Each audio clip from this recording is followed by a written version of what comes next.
7. Now, I'm going to pick up this language thread here. If you ask where the Celtic languages are spoken, that is where the Celtic languages can now be heard. The languages of Brittany, of Wales, of Ireland, and of Scotland are all Celtic languages, or so they are called. In the past, the same language was spoken in Cornwall and the Isle of Man. Now, how do you explain this language group?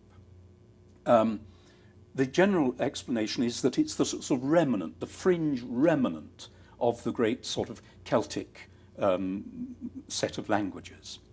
But we'll look at this in a bit more detail.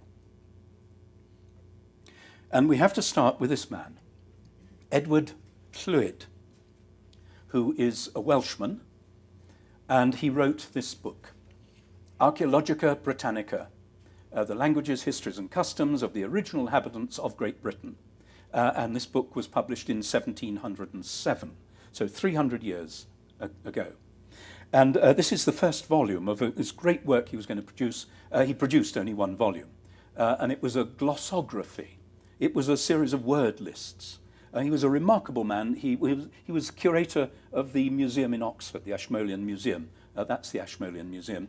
And he went out on field work. He went to Brittany, went to Ireland and Scotland. Very difficult to do, to travel around in the beginning of the 18th century. And he interviewed people. He made lists of words. He listened to the language. And he was the one who wrote down Celtic language for us in this great glossography. And he wanted to create a model which enables us to understand where that language, how that language came to Britain. And in 1707, he writes that the language came to Britain as the result of a series of migrations from the continent. The Celts, he said, we know about the Celts on the continent. They migrated to Britain in a series of waves and brought their language with them. Perfectly good theory for the time. But the remarkable thing is that that theory has stayed and has been the standard theory that linguists and archaeologists have used for 300 years. There can't be many theories in our world that last for 300 years unchallenged. And what the new debate is about is challenging that theory. So we need to go into it in a little bit more detail. The top diagram, it doesn't matter if you can't read the bottom one, the top diagram shows a view of how the Celtic languages developed. You've got a Proto-Celtic, which is Indo-European, and it gradually develops through time into two groups, Gallic on the continent and Brittonic in Britain, and then they subdivide into Welsh and Cornish and Breton, Manx and so on, and Irish. So they all grow out of this great Celtic tradition, and these are sub-languages, as it were, spoken in these disparate parts of the British Isles. Now, no one, I think, would disagree with that. And this lower diagram is a very interesting piece of work, which was published only 2-3 years ago. What a series of linguists have done is to take word lists, Celtic word lists, and to subject them to a phylogenetic method of analysis, which is rather the kind of analysis which people studying DNA use. It builds up in a statistical way tree-like relationships. And the diagram below shows their complex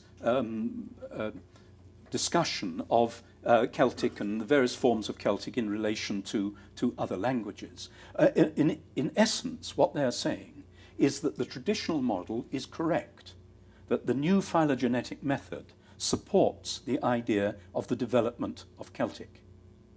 But what it does is to add some dates, because they can argue, and this I'm less sure about, but they argue that they can date the sequence of developments in terms of word changes, if word changes were fairly consistent. This is debatable, but in doing that, what they have done is to suggest that Celtic was first developed in Britain sometime, one of them says around 3000 BC, the other says even before that, perhaps about 4000 BC. Now, in the old model of the Celts moving into Britain, Celtic was introduced into Britain in that model in about 400 BC, or perhaps even 500 BC. So the new work is suggesting by itself, using its own methods, that Celtic developed very early in the British Isles, much earlier than it is attested anywhere on the continent. So a separate piece of argument. Now let's look at other kinds of evidence here. This is the distribution. I've had to turn the map up, but the distribution of where Celtic is known and the density of Celtic words known in the past. And you see that it is very much an Atlantic distribution. It incorporates Iberia, Spain, much of Western France, and most of the British Isles. That the traditional areas of the Celts seen by the Romans up here has very little Celtic language in it. So this is using just word lists and just plotting it. It suggests a greater weight, perhaps, of significance to the Atlantic, which tends to support the view of those using the phylogenetic method. Doesn't prove anything, tends to support it. So let's just build up a bit more evidence here. Recently, there's been a great deal of work on the